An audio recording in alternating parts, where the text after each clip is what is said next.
নমস্কাৰ বন্ধুসকল, জংকিটিৰাজ চেনেলটোলৈ আপোনালোক সকলোকে স্বাগতম জনালোঁ। আজি শুক্ৰবাৰ, যিহেতু আমি অফলাইনত কিছু লোকে আমাৰ মাজলৈ আহিছিল আৰু আমাৰ লগত আমাৰ ফৰ্মুলাটো শিকিবলৈ তেওঁলোকে চেষ্টা কৰিলে আৰু তেওঁলোকক লগ পাই খুব ভাল লাগিলে যে ইমান শিকাৰ আগ্ৰহ। কিন্তু এটা কথা, মই আপোনালোকক বাৰে বাৰে এটা কথা কৈ আছোঁ যে মোৰ আৰু শিকোৱাৰ আগ্ৰহ নাই, যিহেতু নিজৰ গ্ৰ' কৰিবলগীয়া থাকে। কিন্তু সকলোকে শিকাওঁতে ক'ৰবাত নহয় ক'ৰবাত মোৰ নিজৰ সময়খিনি পাৰ হৈ যায়। কাৰণ লাইভ মাৰ্কেটত কাম কৰাটো আৰু বহু মানুহৰ লগত লাইভ মাৰ্কেটত একেলগতে বহি কাম কৰি থকা আৰু অকলে কাম কৰা, নিজৰ একাউণ্ট গ্ৰ' কৰা বহুত ডিফাৰেঞ্চ থাকে। কাৰণ কেপিটেল হিউজ থাকে, বহুত কথা থাকে এইবিলাক।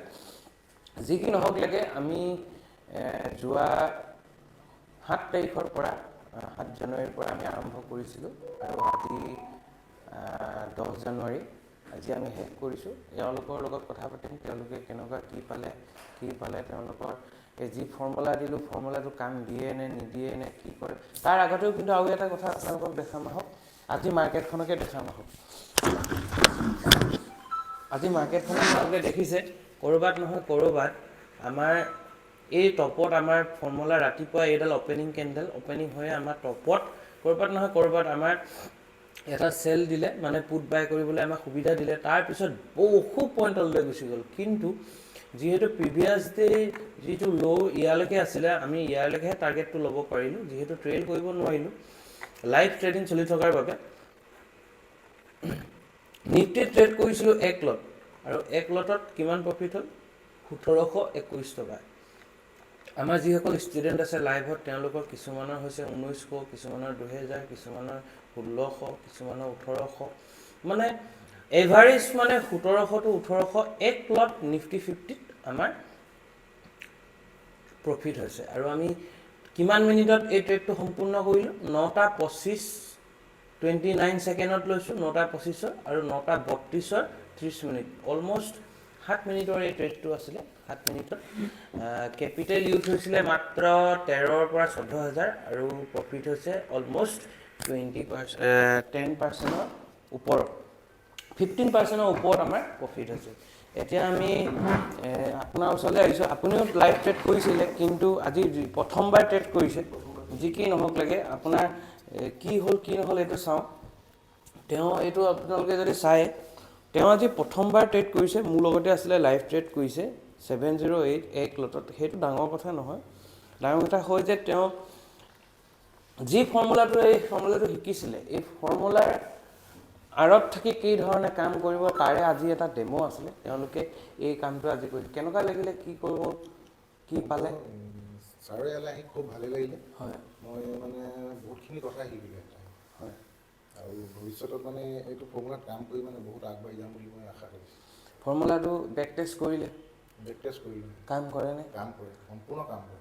আৰু এছএলৰ পৰিমাণবিলাক কেনেকুৱা? ষ্টপ লছৰ ষ্টপ লছ প্ৰায় ঠিকে আছে। ষ্টপ লছবিলাক সৰু আৰু টাৰ্গেটবিলাক আমাৰ ডাঙৰ ডাঙৰ আছে। আৰু ৰিয়েল মাৰ্কেটত কাম কৰাটো যথেষ্ট বেলেগ হৈ যায়। আপোনালোকে জানে যে আমি বেক টেষ্ট কিয় কৰোঁ? বেক টেষ্টটো কৰোঁ আমি এটা কাৰণে যে আমাৰ কনফিডেঞ্চটো বিল্ড হ'বৰ কাৰণে। কিন্তু অকল অপশ্যন ট্ৰেডিং কৰি থাকিলে নহ'ব। মই কওঁ যে ৱেল্থ ক্ৰিয়েশ্যনৰ কাৰণে আপুনি ইকুইটিটো যাব লাগিব, সকলোতে যাব লাগিব। আপোনাৰ ওচৰলৈ আহিছোঁ, কেনেকুৱা পালে, কেনেকুৱা লাগিলে? আজি ট্ৰেড কৰিছিলে নেকি? তেওঁ ট্ৰেড কৰিছিলে, তেওঁ ওলাই দিলে একেটা হেৰিয়তে 851তে ওলাই দিছে। কিন্তু আমাৰ সকলোৰে ওচৰত পঢ়ি থকা কেইজনৰ বহুত হৈছে। তেওঁ কিন্তু 851 নিজকে টেষ্ট কৰিছে, প্ৰথমবাৰ ট্ৰেড কৰিছে আমাৰ ফৰ্মুলাত। কিন্তু তেওঁলোকৰ আজি প্ৰথম দিনটো অতি সুন্দৰ হৈছে। লগতে কেনেকুৱা লাগিলে, কি? ছাৰ ভালেই লাগিল। হয়, বহুতখিনি নজনা কথাও জানিলোঁ। হয়, ইয়াৰ পৰা আগতে কৰি আছিলোঁ যদিও মানে এণ্টি এক্সিট এনেকুৱাকৈ বিচাৰি পোৱা নাছিলোঁ। হয়, ইয়াতে আহি কিনে বহুতখিনি মানে জনা হ'লোঁ। হয়। আৰু ভৱিষ্যতে এনেকুৱা কাম কৰিম, যাই থাকিম বুলি আশা থাকিল। আৰু ছাৰ ভাল লাগিলেনে সেইটো কওক? ভাল লাগিলে ছাৰ, ভাল লাগিলে? ভাল লাগিলে। বস্তুখিনি কেনেকুৱা পালে? বস্তুখিনিতো খুবেই ভাল লাগিছে মোৰ ছাৰ। মানে এটা শিকিব আগ্ৰহ আছিল এই বস্তুটো। মানে ছাৰটো শিকাৰটো কোনোদিন শেষ নাই। তথাপিও মানে আৰু যদি নতুন বস্তু পাওঁ আৰু এড কৰিব চেষ্টা কৰিম। সদায় শিকি থাকিম। এটা কথা কওকচোন, আমি যে যিখিনি বস্তু শিকিলোঁ প্ৰথম দিনটো এৰি, সেইখিনি বস্তু আপুনি ইউটিউবত আগতে পাইছিলে নেকি? নাই নাই এই বস্তুটো পোৱা নাই। আমাৰ ফৰ্মুলাটো বহুত বেছি চিক্ৰেট আৰু ষ্ট্ৰংগেষ্ট আৰু চবচে বেষ্ট ফৰ্মুলা বুলি এইটো কাৰণে কয়। আপুনি যদি এতিয়াও যদি শিকিবলৈ যায় ডুবাই যাব লাগিব, আৰু তাৰ ফিজ মিনিমাম ষ্টাৰ্টিং চাগে 3.5 লাখ, আপোনাৰ হাতত 5 লাখ টকাতকৈ অধিক লাগিব। ট্ৰেডিং কেপিটেলটো বেলেগ যদি শিকিবই বিচাৰে, ইমান এক্সপেঞ্চিভ আৰু ইমানেই মানে ষ্ট্ৰং ফৰ্মুলা হয় এইটো। এইটো অকল বেংক নিফটি, নিফটি, ফিন নিফটিতে নহয়, ক্ৰিপ্ট' হওক চবতে কাম কৰে। তাত আপোনালোকে সকলোতে কাম কৰিব পাৰে। য'ত য'ত কেণ্ডেল ষ্টিক থাকে তাতেই কাম কৰিব পাৰিব। আৰু এইটো হ'ল কি মানুহৰ চাইক'লজিৰ ওপৰত বেষ্ট এটা ট্ৰেডিং হয়। য'ত নেকি নৰ্মেল পিপুল, জেনেৰেল মানুহে ভাবে যে ব্ৰেক আউট হৈ পিনি ওলাই গৈছে, কিন্তু আমাৰ ভাবোঁ যে আমি সেইটো ব্ৰেক আউট নহয়, আমাৰ এতিয়া ব্ৰেক ডাউনহে হ'ব। আৰু আমাৰ সদায় অপজিট ছাইডত ট্ৰেডটো হয়। আৰু কি হয়, অপজিট ছাইডত ট্ৰেডটো হয়, যিসকল ৰিটেইলাৰ আছিলে তেওঁলোক ট্ৰেপ হয়, আৰু তেওঁলোকৰ লছটোৱে আমাৰ প্ৰফিট হয়। তেওঁলোকে 10 দিনৰ ভিতৰত 2 দিন বা 3 দিন প্ৰফিট কৰে। একদম নিউ কমাৰ এজনে যোনে ব্ৰেকআউট, ব্ৰেকডাউন পেটাৰ্ণত কাম কৰি আছে, ascending, descending, cup and handle, head and shoulder, top bottom ষ্ট্ৰেটেজিত যোনে কাম কৰি আছে, তেওঁলোকৰ 10 দিনৰ ভিতৰত 3 দিন প্ৰফিট হয় আৰু 7 দিন লছ হয়। আমাৰ ঠিক তেনেদৰে 7 দিন প্ৰফিট হয়, সেই আপোনাৰ প্ৰফিট কেইদিন আমাৰ লছ হয়। এয়াই হ'ল চাইক'লজি। কেনেকুৱা লাগিলে, কি ক'লে? আজি ট্ৰেড কৰিছে নাই কৰা? মই ছাৰ নাই কৰা মানে মই চালোঁ, কিন্তু ফৰ্মুলাটো আপোনাৰ মতে বনিছে। খালি মোৰ অলপ কেপিটেল কম আছিলে, পইচা নথকাৰ কাৰণে মই নকৰিলোঁ। কিন্তু আপুনি যিটো মতে কৈছিলে ফৰ্মুলাটো, সেইটো মতে বনিছে ছাৰ। একদম একুৰেট পাইছেনে? একুৰেট। আৰু মানে কি, মইতো বিশেষকৈ মানে তেনেকৈ ক'তো অকল ইউটিউবতে চাই আছিলোঁ। মানে মই আগত ভাবিছিলোঁ কি, আপোনাৰ নীলা কেণ্ডেলডাল দেখিলেই মানে ওপৰলৈ গৈছে লগাই দিব লাগে।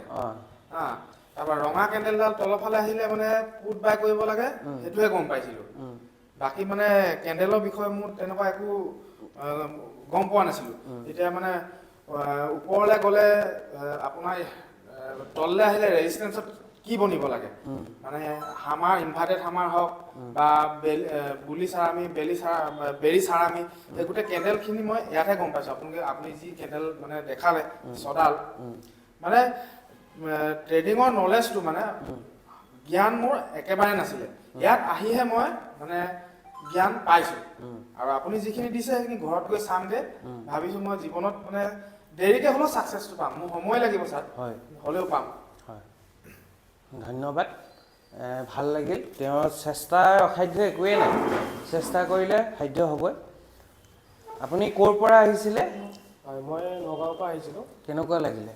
ইয়াতে ভাবিছিলোঁ মানে আপোনাৰ যিখিনি মানে মই এক্সপেক্ট কৰিছিলোঁ যে যিখিনি শিকিব লাগে, কাৰণ আজিলৈকে যিখিনি শিকিছোঁ ধৰক চব ৰং কনচেপ্টেই শিকি আছিলোঁ যিমানখিনি। তেতিয়া আপোনাৰ গম পালোঁ যে ষ্টপ লছ মানে এইটোৱেই মেইন গোটেই ট্ৰেডিঙৰ ক্ষেত্ৰত, বাকীবিলাকতকৈ ষ্টপ লছটো মেইন। তো আমি যদি সেইটো যদি মানে ফৰ্মুলাটো আপুনি যোনটো দিছে, সেইটো ফৰ্মুলা যদি কাম কৰোঁ বুলি ভাবোঁ, তো আমাৰ প্ৰফিটতে থাকিম, আমি লছত কেতিয়াও নাহোঁ। যোনটো আপুনি ফৰ্মুলা দিছে, আৰু এইটো এনেকুৱা নহয় বোলে আজি বনিছে কালি নাই বনা, এনেকুৱা নহয়। যেতিয়া বনিব, য'ত বনিব, এইটো চাই কিনে আমি চিয়ৰ কনফাৰ্মেশ্যন সৈতে ল'ব লাগিব। কাৰণ নহ'লেতো আমি এইটো যোৱা নিচিনা হৈ যায়। এতিয়া ৰঙা দেখিলোঁ লগাই দিলোঁ, গ্ৰীণ দেখিলোঁ, ইমানেইতো সেনেকৈ হৈ আছিলে। কিন্তু এতিয়া ভাল লাগিছে বস্তু, এতিয়া মানে গম পালোঁ দেখি কিনে যে এইখিনিৰ পৰা ইয়াতে যাব পাৰে বস্তুটো। আগতে এনেকুৱা নাই যে ক'ৰ পৰা ক'লে আহিব, এইটো গমেই নাপাইছিলোঁ। খালি আগে পিছে হৈ আছে আৰু মানে আগতে ট্ৰেডবিলাক এণ্ট্ৰি হওঁতে কয় মাজতে এণ্ট্ৰি হৈ যায়। আৰু এতিয়াও মানে কিছুমান মানুহে RSI বিলিভ কৰি আছে, মুভিং এভাৰেজক বিলিভ কৰি আছে, ছুপাৰ ট্ৰেণ্ডক বিলিভ কৰি আছে। সেইবিলাক লেগিংটো লেগিঙেই। অলৰেডি মাৰ্কেট গৈ আধা পাই আমি টাৰ্গেট বুক কৰোঁ, তাত তেওঁলোকে সেইটো এণ্ট্ৰি হয়হে। আমি সেইটোৱে মানে ডিফাৰেঞ্চটো সেইটোৱে। আপুনি ট্ৰেড কৰিছিলে নে? এটালত ট্ৰেড কৰিছিলে 1100, অলমষ্ট 1200 টকাৰ প্ৰফিট হৈছে তেওঁৰ। প্ৰফিটটো ডাঙৰ কথা নহয়, আপুনি যে আমাৰ ফৰ্মুলা আজি প্ৰথমটো ট্ৰেড কিমান সুন্দৰকৈ গৈছে, সেইটোৱে মেইন কথা। ইয়াৰ লগতে আপোনালোকক মই এটা কথা জনাই দিওঁ, টেকনিকেল এনালাইচিছ আমি যি শিকিলোঁ 4 দিনত টেকনিকেল এনালাইচিছ, এই এনালাইচিছটো শিকিলেই আপুনি ট্ৰেডাৰ হৈ নাযায়। ইয়াত আৰু বহু বস্তু আছে, যেনে ৰিস্ক মেনেজমেণ্ট, মানি মেনেজমেণ্ট, কোৱান্টিটি মেনেজমেণ্ট। মেনেজমেণ্ট বস্তুটো মেইন। মই আকৌ এবাৰ কৈছোঁ, যদি ৰিস্ক লৈছে, আপোনাৰ টোটেল কেপিটেলৰ 1ৰ পৰা 2% পাৰ ট্ৰেডত আপুনি ৰিস্ক ল'ব লাগিব, তেতিয়াহে আপুনি বুজিব। এটা কথা মনত ৰাখিব, কালি যদি আপুনি 90,000 টকা দি ট্ৰেড কৰি আছে, কিন্তু আপুনি কণ্টিনিউ যদি 5টা ট্ৰেড এছএল খায়, তাৰ পিছতো আপুনি 90,000 টকাৰে ট্ৰেড কৰিব পৰা অৱস্থাত থাকিব লাগিব। সেইটোৱেহে আপোনাক ৱেল্থ বনাব।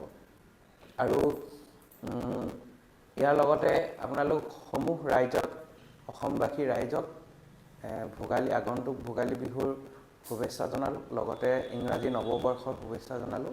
আশা কৰোঁ গোটেই বছৰটি যেন আপোনালোকৰ কুশলময় হওক। ধন্যবাদ। আজিৰ ভিডিঅ'টো ইমানতে সামৰিছোঁ। আপোনালোকৰ দিনটো শুভ হওক।